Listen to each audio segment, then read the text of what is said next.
Hola, nos vamos a presentar sobre COVID-19 en niños con relación en síndrome inflamatorio multisistémico y síndrome de Kawasaki. El equipo está conformado por Aguirre Ochoa, Ana Victoria, Chaparro de la Erika Daniela, Luna Carrasco Estefanía, Mariscal Martínez Valeria y López López Maxwell Abraham. Nuestro asesor es Dr. Eduardo Javier Martínez de la Torre. El COVID-19 es la enfermedad infecciosa causada por el coronavirus que se ha descubierto más recientemente. Tanto este nuevo virus como la enfermedad que provoca eran desconocidos antes de que estallara el brote en Wuhan en diciembre de 2019. Actualmente, el COVID-19 es una pandemia que afecta a muchos países de todo el mundo. Dada su filogenética similitud con el respiratorio agudo severo previamente aislado síndrome coronavirus SARS-CoV, el nuevo virus ha sido nombrado como SARS-CoV-2. Su transmisión es de persona a persona. Esto ocurre principalmente a través de contacto cercano a una persona infectada, principalmente a través de gotitas respiratorias y después de tocar objetos contaminados. Características patológicas del COVID-19 se parecen mucho a las observadas en el SARS y en la infección por coronavirus del síndrome respiratorio del Medio Oriente. Y aquí se encontró que hubo algunos infiltrados inflamatorios mononucleares interciliares, pero ningún otro daño sustancial en el tejido cardíaco. Este virus puede ingresar por los filos del nervio olfatorio, por la vía hematógena y linfática. El virus infecta las células mediante los receptores S que se unen en los receptores de las enzimas convertidoras de angiotensina 2 y las células gliales y neuronas. Este virus tiene un potencial neuroinvasivo y utiliza mecanismos de transmisión simpática desde las terminales nerviosas. Se han encontrado partículas infecciosas de coronavirus en el líquido cefalorraquídeo. Una de las manifestaciones que tiene son las manifestaciones en el sistema nervioso central, que se representa con mareos, dolor de cabeza, alteración del conocimiento, enfermedades cerebrovasculares agudas, ataxia y convulsiones. Otras serían las manifestaciones en el sistema nervioso periférico, que se manifiesta con alteraciones del gusto, del olfato, de la visión y del dolor nervioso. Y las manifestaciones de lesión de músculo esquelético. Los síntomas de COVID-19 son similares en niños y en adultos. Hasta la fecha, la presentación pediátrica más común de COVID-19 es una serie de signos y síntomas que incluyen desde los síntomas de infección aguda del tracto respiratorio superior, como lo son la fiebre, fatiga, tos, dolor de garganta y entre algunos otros. En los casos más graves, los síntomas pueden incluir síntomas gastrointestinales. En un estudio se dio a conocer que ninguno de los bebés nacidos de madres con positivo de COVID-19 dieron positivo a dicha enfermedad y tampoco fue encontrado en líquido amniótico ni placenta. La Prevención de Enfermedades de Estados Unidos emitieron un aviso de salud a miles de médicos en todo el país, aconsejándoles que estén atentos a un nuevo síndrome problemático que puede estar asociado con la infección por COVID-19. Este síndrome es el síndrome inflamatorio multisistémico en niños. Este se le ha comparado con otra enfermedad poco común que es la enfermedad de Kawasaki, porque comparten algunos síntomas. Mi nombre es Maxwell López y ahora se les presentará el síndrome inflamatorio multisistémico. Este síndrome lo podemos encontrar mayoritariamente en niños y se caracteriza por inflamación de diferentes zonas del cuerpo, ya sea órganos importantes tales como el cerebro, los pulmones, el corazón, entre otros órganos. Ahora, ¿qué síntomas podemos encontrar en el síndrome inflamatorio multisistémico? Bueno, los principales síntomas que podemos encontrar son fiebre alta, dolor en la zona abdominal, dolor e hinchazón en las extremidades, conjuntivitis, erupciones en diferentes zonas del cuerpo e inflamación en arterias y vasos sanguíneos. El síndrome inflamatorio multisistémico y su relación con el COVID-19. El COVID-19 suele causar infecciones muchísimo más leves en los niños que en la gente mayor. La mayoría de los casos han dado positivo, ya sea por SARS-CoV-2 o por anticuerpos contra el virus. Se desconoce realmente si estos síntomas o síndromes raros están asociados directamente con lo que es el virus o si es solamente un resultado o respuesta del sistema inmune. El síndrome inflamatorio multisistémico se relaciona fuertemente con la enfermedad de Kawasaki y con el síndrome de shock tóxico, porque tienen características similares. Los niños que fueron diagnosticados después de que comenzó la epidemia del SARS-CoV-2 mostraron una evidencia de respuesta inmune al virus y tienen una tasa muchísimo más alta de compromiso cardíaco y de características de síndrome de activación de macrófagos. En los pacientes con esta afección se observaron diferentes síntomas como lo son la fiebre elevada, erupción cutánea o el dolor abdominal, vómitos o diarrea y marcadores inflamatorios elevados de PCR o troponina. Los pacientes con este síndrome que ingresan a la unidad de cuidados intensivos pediátricos suelen requerir de asistencia cardíaca y o respiratoria.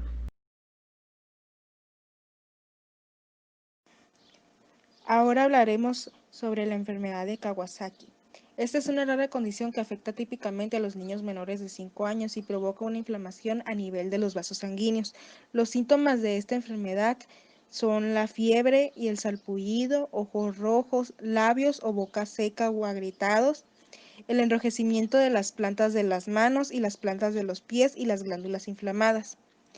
Esta enfermedad se divide en 3 fases, comenzando con la fase aguda febril. Esta se caracteriza por fiebre, inyección conjuntival, lesiones orofaringeas, irritabilidad, anorexia, diarrea, entre otras cosas. Después sigue la fase subaguda. En esta, la fiebre ya cede, al igual que el exantema y la adenopatía, aunque persiste la inyección conjuntival y la irritabilidad. Y también en esta fase se inicia la descamación furfarácea perineal y en dedos en láminas junto con artritis. Y por último, es la fase de covalencia. En esta las manifestaciones clínicas desaparecen y los rectantes de la fase aguda y el resto de las alteraciones de laboratorio se normalizan. Ahora hablaremos sobre la enfermedad de Kawasaki. Esta enfermedad fue analizada en Japón por el Dr. Tomisaku Kawasaki en el año de 1961. De ahí proviene el nombre de enfermedad de Kawasaki. Este caso se debía a que un niño de 4 años de edad ingresó al hospital con la enfermedad y una evolución de 6 días y tenía los síntomas de fiebre, alteraciones en boca y labios, ictericia, entre otras.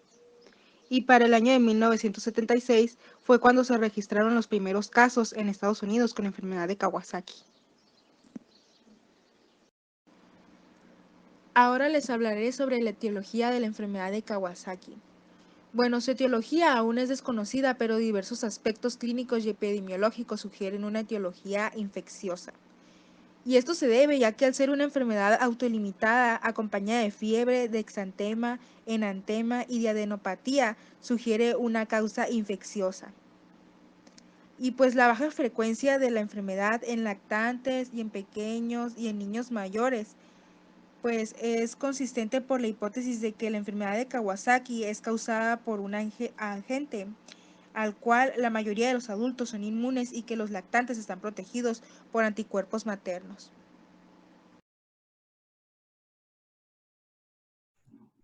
Y bueno, histológicamente vemos que en arterias hay edema y hay infiltración de pared por neutrófilos y mononucleares, pero al evolucionar el proceso, pues disminuye el infiltrado de neutrófilos y hay menos necrosis arterial.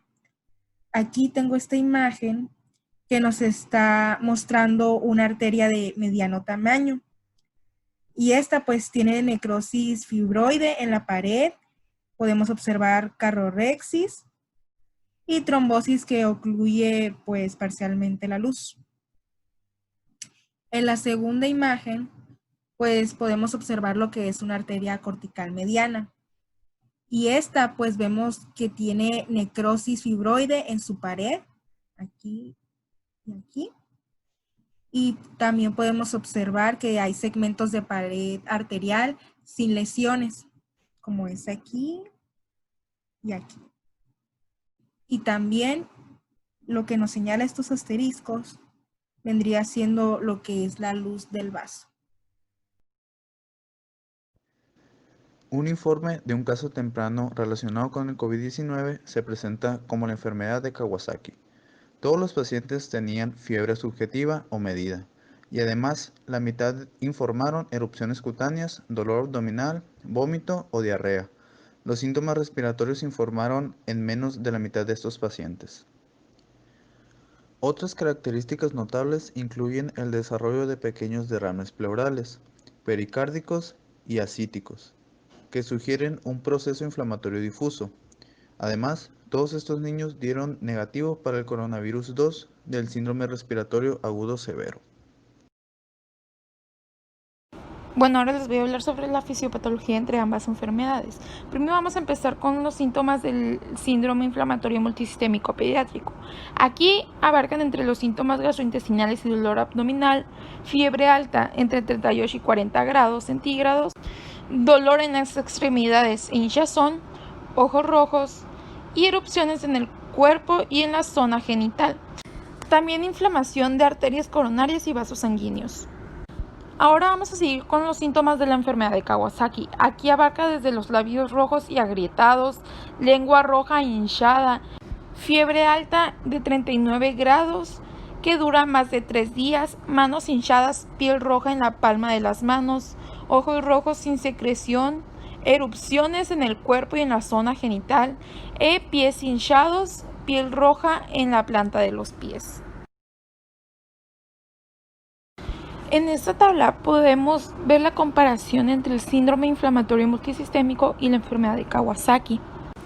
En la definición del síndrome inflamatorio multisistémico viene que es la presentación clínica en la que se producen muchas citocinas que estimulan una variedad de funciones corporales. En la enfermedad de Kawasaki viene que es el trastorno que produce inflamación en las paredes de algunos vasos sanguíneos del cuerpo. Los síntomas del síndrome inflamatorio multisistémico es el dolor abdominal sin explicación y vómito, y en la enfermedad de Kawasaki es la fiebre, sarpullido y ojos rojos. La similitud entre el síndrome inflamatorio multisistémico y enfermedad de Kawasaki es la diarrea, manos y pies rojos, labios o bocas secos y agrietados y ojos rojos. Bueno, eso es todo por nuestra parte. Espero que el video les haya gustado y haya sido de su agrado. Muchas gracias.